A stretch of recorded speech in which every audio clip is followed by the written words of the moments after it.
This week on Report on Conditions, we'll cover traffic collisions in Eastvale and Woodcrest. Then we'll go to fires in Mecca and Perris. We'll get a closer look at the fire engine pump panel in Did You Know? And talk about disaster planning with children.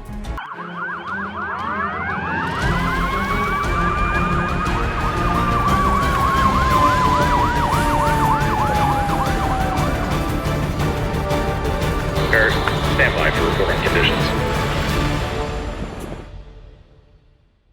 Thank you for joining us for this week's episode of CAL FIRE, Riverside County Fire Department's Report on Conditions. I'm Tawny Castro. Last week, from March 21st through March 27th, our firefighters responded to 3,565 calls for service, including 3,035 medical emergencies and 355 fire-related calls. Of the fire calls, 23 were vegetation fires and 16 were structure fires. Now let's take a look at a few highlighted incidents from the past week. On Friday, March 25th, firefighters responded to reports of a 3-vehicle traffic collision with fire on Highway 60 at Interstate 15 in Eastvale. The first arriving engine company advised that there were 3 victims involved and one of the victims was trapped inside of their vehicle. Firefighters extricated the trapped victim using the jaws of life and extinguished the fire. All 3 victims were transported by ground ambulance, 2 with serious injuries and 1 with minor injuries. Later that day, CAL FIRE Riverside County Fire dispatchers received reports of a single vehicle traffic collision at Canyon View Road and Van Buren Boulevard in Woodcrest. Upon arrival, firefighters located a vehicle on its side into a pole and the solo occupant trapped inside. After extensive extrication efforts, the victim was freed from the vehicle and transported to an area trauma center with serious injuries. Next, we'll go to Avenue 72 in Mecca, where on Saturday, March 26th, firefighters responded to reports of a vegetation fire. The first engine on scene reported half an acre of vegetation and mulch burning.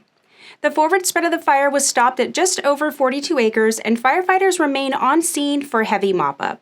Our final incident occurred on Sunday, March 27th, at the 1800 block of Perris Boulevard in Perris, where a fire was reported behind a large commercial structure. Upon arrival, firefighters reported a large pile of cardboard burning next to the structure. Firefighters contained the fire to the pile of cardboard and remained on scene for several hours for overhaul. The cause of the fire is under investigation. Help me, my son, he's in the water. Ma'am, we're gonna send help. What's the address of the emergency? 25361 Mountain Spring Street. Hurry! I'm gonna tell you how to give mouth to mouth. Pinch his nose closed and completely cover his mouth with your mouth. Battalion 3111, all units responding to the structure fire on A Street. Multiple reports. AMR's been started for a possible party trap.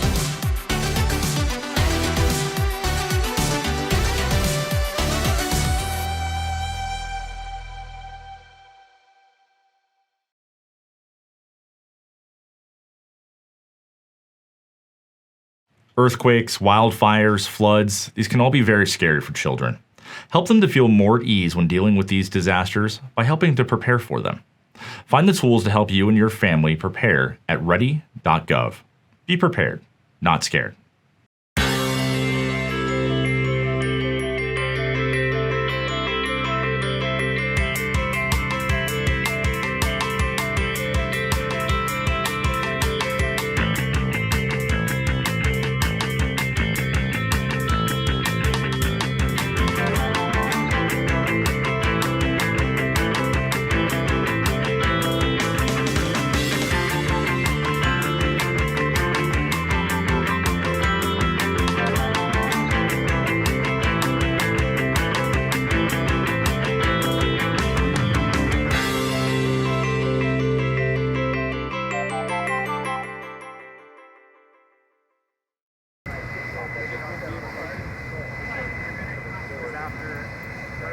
In August of 2021, CAL FIRE Riverside County Fire Department launched its Peer Support Comfort Canine program to help employees cope with stress that can come with being a first responder.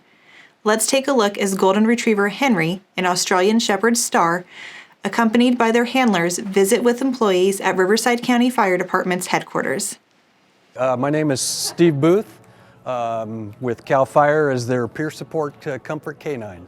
Hi, I'm Barry Boersma, and I'm mostly retired at this point, veterinarian. We're part of peer support, and we're ready to help with any comfort work that they might need for the firefighters, all the first responders. We are essentially on call. We're working through the volunteer reserve. So when a call comes in that they're going to send a peer support and they feel like it's a good situation for the dogs, then we'll be called and we'll be deploying or responding. We're all peer support trained, and we're going to take further training, and then the dogs pretty much know what to do. So we've gone over probably 150 deployments with them. I've been to the Tubbs Fire, been to the Paradise Fire, Thomas Fire. We had teams up at Woolsey, Carr, all those. If you walk in the base camp and you're really making a difference to, you know, the guys coming off, the guys going out, you know, they feel a little better when they see the dogs. I've had people tell me, this is the first time I've smiled in weeks. This is the first time that I have felt like this. This is the best I've felt all day. Some even get to the point where they're like, you know, I'd like to see if I could find somebody to talk to or something like that. It's really the dogs that are working. We're just sort of at the end of the leash. They remember the dogs. They don't necessarily remember us. It's really an honor and privilege to be able to do this work.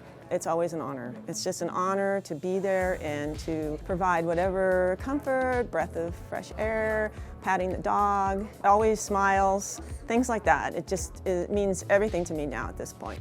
I might see 100 people. If I touch one person during that time, that's all we need. That's all we need.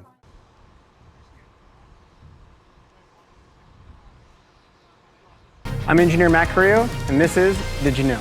The pump panel on all of our fire apparatus here for Riverside County allows us to manage the water, whether it be intake or the output of water and the pressure that it comes out. We're using either the 500 gallons that we have on our apparatus or using the water mains that go throughout our roll areas, allowing us to bring water in through the intake, goes through the pump, cycles through with controls that we use with using certain buttons to increase pressure or GPMs. And then we pull each lever that will allow us to actually control the output or how much water or GPM is going out.